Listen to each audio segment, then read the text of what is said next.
امامنا رضا علیہ الصلوات والسلام کونوا دعاة الناس بغیر السنتکم۔ تمام حمد و ثنا ذات پاک پروردگار کے لیے، درود و سلام ہے محمد اور آل محمد علیہ الصلوات والسلام کے اوپر۔ قابل تعریف لائق تحسین آپ تمامی حضرات یقیناً بہت دیر سے خطبہ اولیٰ کو سماعت کر رہے تھے، خدا آپ کی سماعتوں میں روز بروز اضافہ فرمائے۔ عزیزان ایمانی، یقیناً دامن وقت پہ گنجائش نہیں کی خطبے کو طول دے سکوں، لہذا یقیناً ایک دو مطالب بیان کر کے آپ کی زحمت تمام کرنا چاہوں گا۔ امام رضا علیہ الصلوات والسلام ارشاد فرماتے ہیں کونوا دعاة الناس بغیر السنتکم، لوگوں کو دعوت دو اپنی زبان کے بغیر دعوت دو، لوگوں کو دعوت دو لیکن زبان سے دعوت نہ دو۔ لوگوں کو بلاؤ دین اسلام کی طرف لیکن زبان سے نہ بلائے۔ کیسے بلائے بھیا؟ زبان سے بھی نہیں بلانا تو کیسے؟ یہاں تو زبان سے بلاتے ہیں، یوں شواز یوں امید چپ چپ دونگا نہ یوں ہوتے۔ امام رضا علیہ السلام کونوا دعاة الناس بغیر السنتکم، بغیر زبان کے لوگوں کو دین کی طرف بلاؤ۔ یعنی کیسے مولا کیسے بلائیں؟ مولا فرماتے تم اپنے کریکٹر کے ذریعے سے لوگوں کو بلاؤ، خود ایسے بن جاؤ کہ تمہیں دیکھ کر لوگ تمہارے پیچھے پیچھے آ جائیں۔ جب یقیناً آپ مومن ہیں، آپ صوم و صلاۃ کے پابند ہیں، خود نماز مسجد کے لیے جاتے ہیں، آپ خود بخود آتے ہیں، چپکے سے آتے ہیں، آپ کو دیکھ کر اور دو لوگ یقیناً خود بخود آ جائیں گے کہ یہ شاید لگتا ہے حاجی صاحب مسجد کے نکل گئے، مطلب نماز کا وقت ہو رہا ہے، اذان کا وقت ہو رہا ہے۔ بلانے کی ضرورت نہیں، بلانے پہ تو بہت لوگ ناراض بھی ہو جاتے، کیوں بلاتے؟ ضرورت ہے کہ ہم انتس۔ تو لہذا امام علیہ السلام فرماتے ہیں کہ لوگوں کو بغیر زبان کے بلاؤ، کریکٹر کے ذریعے سے بلاؤ۔ عزیزان گرامی، بلانے کے دو انداز ہوتے ہیں۔ ایک کچھ لوگ اپنے کریکٹر کے ذریعے سے اچھے راستے کی طرف لوگوں کو بلاتے ہیں، اور کچھ لوگ اپنے کریکٹر کے ذریعے سے غلط راستے کی طرف بلاتے ہیں۔ آپ یقیناً ہم دیکھتے ہیں، زمانے میں دیکھتے ہیں، کچھ لوگ امن اور شانتی کی طرف لوگوں کو بلاتے ہیں، کچھ لوگ ایسے ہوتے ہیں جو لوگوں کو فساد اور اختلافات کی طرف بلاتے ہیں۔ لہٰذا افسوس کے ساتھ یہ کہنا پڑتا ہے کہ آج ہمارے ہندوستان میں جو ہم حالات دیکھتے ہیں، یقیناً افسوس ہو جاتا ہے جب سوشل میڈیا یا نیوز وغیرہ پڑھتے ہیں، یقیناً بہت افسوس ہو جاتا ہے۔ ابھی اسی ہفتے میں خبر آ گئی، بہت ہی افسوس ہے کہنا پڑتا ہے، دل یقیناً چھلنی ہو چکا ہے۔ اس بیان کو ہم کیسے بیان کریں کہ ابھی کچھ دن پہلے ہی ایک محترمہ نے، کسی نیتا نے یہ پیغام دیا مسلمانوں کی اعزاز رسائی کرتے ہوئے، مسلمانوں کو تکلیف پہنچاتے ہوئے، نپل شرما نے جو پیغمبر اکرم صلی اللہ علیہ وسلم کی جو شان میں گستاخی کی ہے، یقین اس کے بعد پورے ہندوستان میں واویلا تو تھا ہی، اس کے بعد الحمدللہ ثم الحمدللہ عرب کنٹری کے مسلمان بھی جاگ گئے۔ نہیں تو عرب والے زیادہ کھاتے ہیں اور آرام سے سوتے رہتے ہیں۔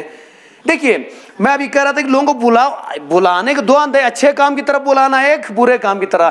ہمیشہ ہم باہر جاتے ہیں، ہندوستان میں ایک امن و شانتی والے ملک سے لوگ جانتے ہیں، لیکن اس امن و شانتی کو روز بروز کس طریقے سے کچھ دشمن عناصر کس طریقے سے پروپاگنڈا کر کے ہماری امن و شانتی کو ختم کر رہے ہیں، آپ اس سے اندازہ لگا سکتے ہیں۔ جب سے نپل شرما نے پیغمبر اسلام کی شان میں گستاخی والا بیان دیا ہے اور ام المومن حضرت عائشہ کی شان میں گستاخی کی ہے، اس کے بعد یقیناً مسلمانوں کی جتنی بھی کنٹریاں ہیں، 57-58 کنٹریوں میں واویلا مچا ہوا ہے۔ لہٰذا ہر کنٹری سے ہندوستان کے لیے مذمتی بیان آ رہے ہیں۔ یہ ہمارے لیے افسوس کا مقام ہے۔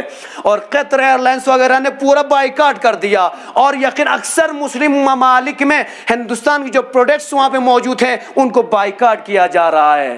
تو لہٰذا یہ ہمارے لیے افسوس کا مقام ہے، اس لیے کہ ہمارے ہندوستان کو جو پیار و محبت کی نگاہ سے لوگ دیکھتے تھے، آج ہندوستان کا نام سن کر لوگ ہندوستانی پروڈکٹ کو اگنور کر دے رہے ہیں۔ پابندیاں لگ رہے ہیں، قطر ایئر لائنس نے ایک پابندی لگا دی، اور اکثر مسلم کنٹریوں سے پیغام بھی آ گیا کہ اس طریقے سے بے احترامی ہمارے پیغمبر شامل ہو۔ عزیزان گرامی، ہم تمام مسلمانوں کے جذبات کا تعلق پیغمبر اسلام سے ہے۔ مسلمان سب کچھ برداشت کر سکتا ہے، لیکن پیغمبر اسلام کی شان میں اگر گستاخی ہو، مسلمان کا ایک فرد، نہ مرد ہو زر، کوئی بھی برداشت نہیں کر سکتا۔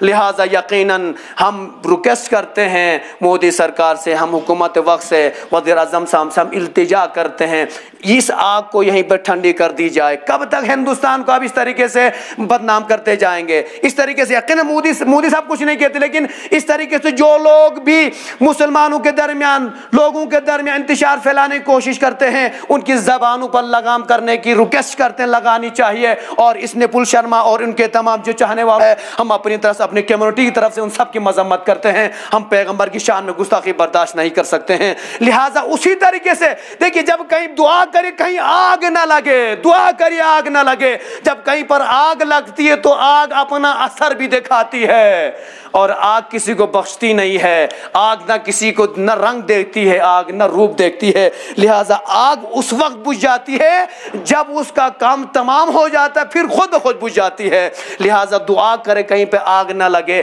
لہٰذا میں بھی یہی ریکویسٹ کرتا ہوں ہماری انتظامیہ سے، حکومت وقت سے، اس آگ کو لگنے نہ دیجیے، آگ لگنے کے بعد پھر بیٹ کا کام پانی کام نہیں آئے گا۔ لہٰذا انہی حالات کو دیکھتے ہوئے آج ہم اپنے کرگل میں ہم دیکھتے ہیں، ہمارے لداخ، ہم اپنے یوٹی لداخ میں دیکھتے ہیں ہمارے امن و شانتی اور بھائی چارگی کو ختم کیا جا رہا ہے۔ کس طریقے سے بھائی چارگی کو ختم کیا جا رہا ہے؟ اس طریقے سے بھائی چارگی کو ختم کیا جا رہا ہے۔ آج تک ہم کارگل میں دیکھتے ہیں، لیہ میں لداخ میں دیکھتے تھے بدھسٹ ہمارے بھائی اور مسلمان ہمیشہ مل جل کر رہتے تھے، کبھی اختلاف آج تک نہیں ہوا، لیکن آج ہم دیکھتے ہیں کسی نہ کسی بہانے سے مسلمانوں اور بدھزم کے زمانے درمیان میں اختلافات لانے کی کوشش کی جا رہی ہیں۔ لہٰذا ایسے اختلافات کرنے والوں ہم شدید الفاظ میں مذمت کرتے ہیں، اور یقیناً آپ یاد رکھیے گا ایک صاحب وہاں سے پورا لاؤ لشکر کے ساتھ آ رہا ہے، لہ سے نکل چکا ہے کرگل کے لیے، لہٰذا انہوں نے کہا کہ میں 14 جون تک کرگل میں آؤں گا۔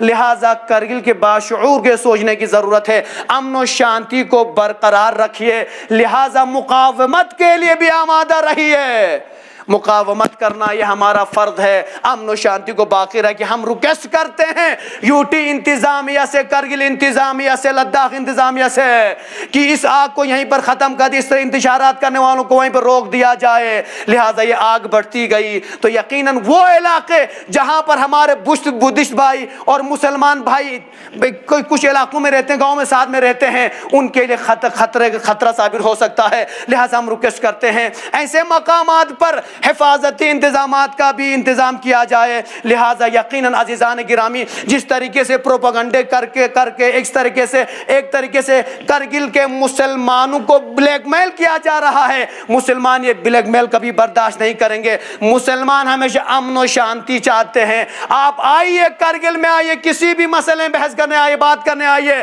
کرگل والے ہمیشہ ویلکم کرتے آئے ہیں۔ ہم ہمیشہ آپ کے بڑے بڑے لوگوں کا احترام کیا ہے۔ دلائی لاما صاحب آئے کرگل میں، کرگل والوں نے اپنے مذہبی گھر میں بھی جگہ دے دیا، مذہبی گھر میں ویلکم کیا۔ اس کا مطلب یہ کہ بدھسٹ بھائیوں کے لیے ہمارے دل میں محبت ہے، لہٰذا ہماری اس محبت کو، بھائی چارگی کو باقی رکھا جائے، اور یقیناً جو لوگ بھی اس طریقے سے پروپیگنڈے پھیلا رہے ہیں اور جن لوگوں کے اشارے پر یہ کام ہو رہا ہے اس کو یہیں پہ روکنے کی ضرورت ہے، اور کرگل کے حالات کو بگاڑنے کی کوشش کی جا رہی ہے۔ لہٰذا میں یہیں پہ انتظامیہ سے یہ کہنا چاہوں گا کہ مہربانی کر کے اس طریقے کے پروپیگنڈے کو ختم کر دیا جائے، اور لداخ کے پورے مسلمانوں چاہے بدھسٹ ہو، کسی بھی مذہب سے تعلق رکھتے ہوں، سب کو امن و شانتی سے رہنے دیا جائے، اور جو لوگ بھی اس طرح کے انتشار پھیلانے کی کوشش کرتے ہیں ہم ان کی شدید الفاظ میں مذمت کرتے ہیں، اور ساتھ ساتھ میں حکومت وقت سے بھی یہ کہتے ہیں اگر ہر جگہ سے آج اعلان ہو رہا ہے کہ اس آگ کو یہیں بجھا دی جائے، آپ نے اگر یک طرفہ